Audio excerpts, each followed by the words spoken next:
मी police अधीक्षक बुलढाणा, सर्व बुलढाणाकरांना माझा नमस्कार।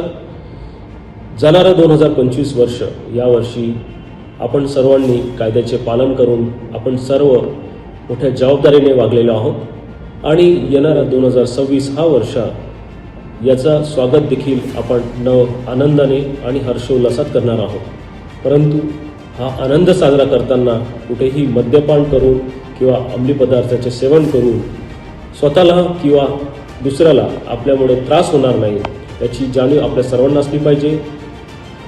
कुठेही रस्त्यावरती वाहन चालवताना मद्यपान करून वाहन चालवणार नाही याची जाणीव सर्वांना असली पाहिजे। म्हणून सर्वांनी यासाठी दक्षता बाळगायची आहे। ड्रंक अँड ड्रायव्हिंग हा एक गंभीर गुन्हा आहे आणि त्यासाठी बुलढाणा पोलीस दलातर्फे एक विशेष तपासणी मोहीम देखील आम्ही राबवित आहोत।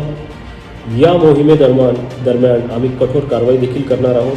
त्यामुळे सर्वांना विनंती आहे की कुठेही कसल्याही अंमली पदार्थाचं सेवन करून मद्यपान करून वाहन चालवू नये, जेणेकरून कुठे अपघात होईल किंवा त्यातून कुठे भांडणं निर्माण होतील आणि त्यात कायदेशीर कारवाई करायला पोलिसांना पुढे यावं लागेल। त्यामुळे सर्वांना विनंती आहे की आपण सर्व हा आनंद साजरा करताना जबाबदारीची जाणीव ठेवून ज्याप्रमाणे आपण नेहमी कायद्याचे पालन करतो, नियमांचे पालन करतो, त्याचप्रमाणे देखील या नवीन वर्षाचे स्वागत देखील नियमांचे कायद्यांचे पालन करून आपल्याला करायचे आहे। सुरक्षित आणि अपघातमुक्त बुलढाणा हीच आमची एक अपेक्षा आहे। धन्यवाद। जय हिंद, जय महाराष्ट्र।